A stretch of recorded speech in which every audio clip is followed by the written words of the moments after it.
میں جب اپنے دل صاف رکھیں گے تو دل پھر آئینے کی مانند ہوگا، پھر اس آئینے میں دیکھیں گے تو پھر خیر ہی نظر آئے گی۔ تو جب آئینہ ہی دھندلا کر لیا تو پھر کیا دکھائی دے گا؟ اس لیے اپنے دل کو ستھرا کریں، اپنے دل کو پاک کریں، پھر اپنے دل کے آئینے میں تمہیں ہر کوئی اچھا ہی دکھائی دے گا نا۔ کس کو پتھر مارے ناصر کون پرایا ہے، دل کے شیش محل میں ایک ایک چہرہ اپنا لگتا ہے۔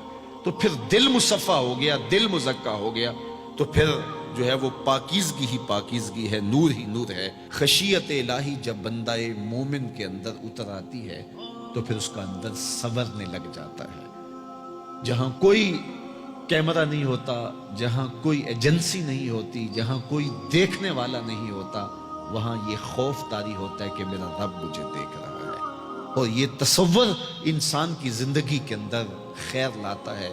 خشیت الہی باطن کو نکھارتی ہے، سجدوں میں لذت پیدا کرتی ہے، رکوع اور قیام میں سرور پیدا کرتی ہے، یہ نیتوں کے اندر خلوص اور للہیت پیدا کرتی ہے، یہ تمہارے اعمال کے اندر حسن پیدا کرے گی۔ اگر اللہ کی خشیت باطن میں نہیں ہے تو کھوکھلے عمل ہوں گے، ریا ان پر مسلط ہو جائے گی، دکھلاوا آ جائے گا، عجب آ جائے گا۔ ہم تو نماز پڑھنے لگ جائیں تو بے نمازیوں کو حقیر سمجھنے لگ جاتے ہیں۔ وہ کیسی نماز ہے جس نے ہمیں تکبر میں مبتلا کر دیا، جس نے ہمارے دماغ میں غرور بھر دیا، ہمیں لوگ بونے بونے اور چھوٹے چھوٹے دکھائی دینے لگے اگر ہم نے جو ہے وہ چند سجدے کر لیے۔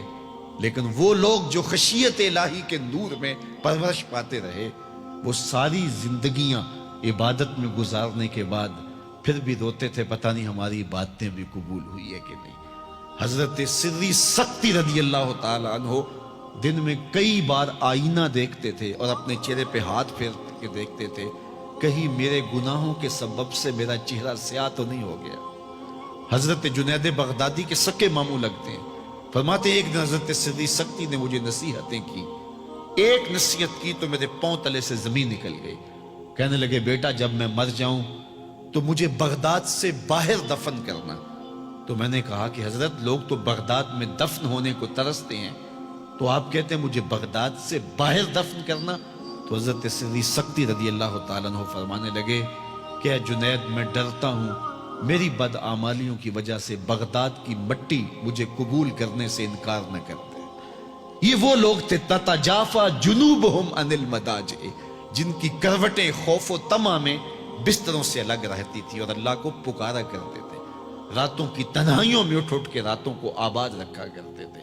حضرت شیخ سعدی نے لکھا ہے کہ مطاف میں ایک شخص کنکروں پہ پیشانی رکھ کے رو رہا ہے اور کیا کہتا ہے، اللہ مجھے معاف کر دے نہیں تو قیامت کے دن نابینا اٹھانا، تیرا کیا تیرے بندوں کا سامنا نہیں کر پاؤں گا۔ اتنے درد سے روتا ہے کہ سینے میں دل ڈولتے ہیں۔ ایک شخص تو اپنا طواف چھوڑ کے اس کے پاس کھڑا ہو گیا، اس کی پشت پہ ہاتھ پھیرنے لگا، حوصلہ رکھ اللہ بڑا کریم ہے، حوصلہ رکھ اللہ بڑا رحیم ہے، اور اس کو تسلی دینے لگا، اور وہ اتنے درد سے روتا ہے، اس کی چیخیں سنی نہیں جاتی، مطاف کے کنکروں پہ اس کے آنسو گرتے ہیں، اور کہتا ہے اے اللہ مجھے معاف کر دے نہیں تو نابینا اٹھانا، تیرا سامنا تو بڑی دور کی بات تیرے بندوں کا سامنا نہیں کر پاؤں گا۔ تو اس شخص نے طواف چھوڑ دیا، اس کو تسلی دینے لگا۔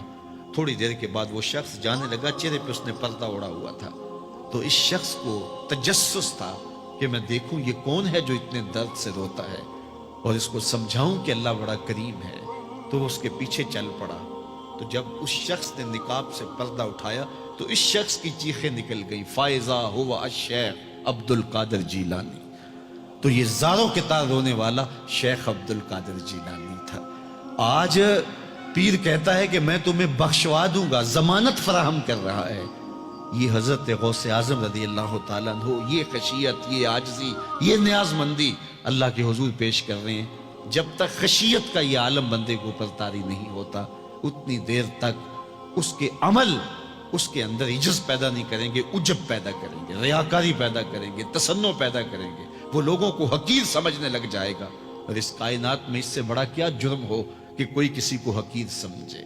تو کسی کو حقیر مت سمجھو، اپنے اعمال کا کیا یقین ہے کہ وہ قبول ہوئے ہیں کہ نہیں ہوئے؟